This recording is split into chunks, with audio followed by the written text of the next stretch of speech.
Station पर बैठे हुए थे। एक बुज़ुर्ग थे, काफ़ी बूढ़े थे, काफ़ी उम्र उनकी हो चुकी थी। वो आए और हमारे साइड से बैठ गए। उन्होंने एक पन्नी निकाली, एक पॉलीथीन, उसके अंदर कुछ रोटी थी जो कि सूखी रोटी थी, और शायद कोई और चीज़ थी जो कि उन्होंने निकाल के वहाँ पर खाना शुरू कर दिया। तो हमें लगा कि ये शायद भूखे हैं, तो हमारे पास एक मिठाई का डिब्बा रखा हुआ था। तो हमने उनको अपनी मिठाई का डिब्बा निकाला और उनकी तरफ बढ़ाया कि आप इसे खा लें, क्योंकि एक अजीब सा कलक लग रहा था, एक अजीब सा लग रहा था जब वो सूखी सी रोटी खा रहे थे। शायद 1-2 दिन की पुरानी रोटी थी और एक कोई और चीज़ थी, तो वो खा रहे थे, तो एक अजीब सा लग रहा था। तो हमने उनको अपनी मिठाई का डिब्बा दिया, तो उन्होंने मना कर दिया कि नहीं नहीं, हम यही खाएंगे। तो हमने उनसे ज़्यादा इसरार किया कि खा लीजिए खा लीजिए। तो उन्होंने मिठाई की एक पीस निकाली और खाने लगे। फिर हमने उनसे मालूम किया आप कहाँ से आए हो, और गंदे से लिबास में वो थे।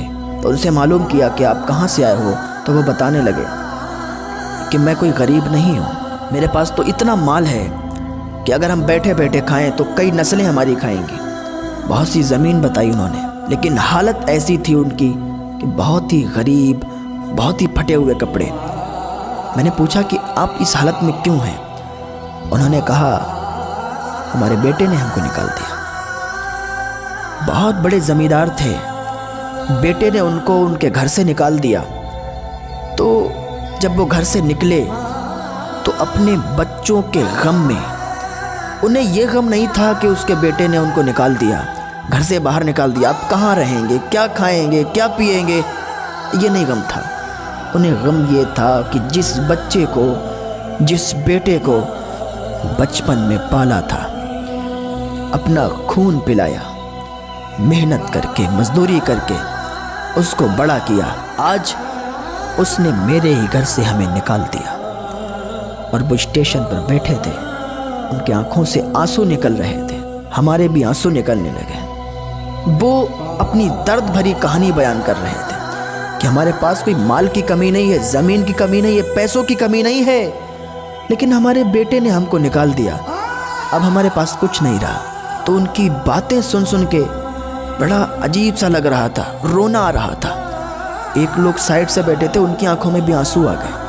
ये कोई मैं किस्सा कहानी नहीं बता रहा हूँ, मैं अपनी, जो मैंने अपनी आंखों से देखा है वो मैं बता रहा हूँ। लखनऊ की जंक्शन पर जो मैंने खुद देखा वो मैं बता रहा हूँ, अपनी आंखों देखी बात बता रहा हूँ, ये किसी की लिखी हुई बात नहीं बता रहा हूँ। तो वो औलाद जिसके माँ बाप उनके लिए पूरी ज़िंदगी कमाते हैं, मेहनत करते हैं, उन्हें बड़ा करते हैं, एक दिन वही उनको अपने घर से निकाल देते हैं, तो कल क़यामत के दिन वो क्या मुँह दिखाएंगे?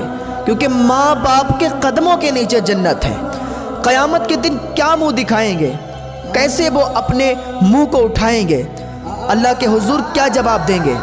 ये कि जिस माँ बाप ने बचपन से लेकर बड़े तक, जवानी तक उन्हें पाला, उन्हें बड़ा किया, उनके अरमान पूरे किए, और आज जब वो जवान हुए और उनके माँ बाप बूढ़े हुए, उन्होंने घर से निकाल दिया। जाओ जो मर्जी हो करो, जो चाहो करो, लेकिन याद रखो अल्लाह के हुजूर तुम्हें हाजिर होना है। अगर तुम ये कहते हो कि तुम्हें अल्लाह के हुजूर हाजिर नहीं होना है, तुम्हें मौत नहीं आनी है, तो फिर जाओ जो मर्जी तुम्हारी करो, जो चाहो करो, लेकिन याद रखो ऐसा कोई शख्स नहीं है जो ये कह दे कि मुझे मौत नहीं आनी है, मुझे अल्लाह के हुजूर नहीं जाना है। ये जो 2 फरिश्ते हैं ना, हम जो बोल रहे हैं, ये लिख रहे हैं, इनका कलम चल रहा है।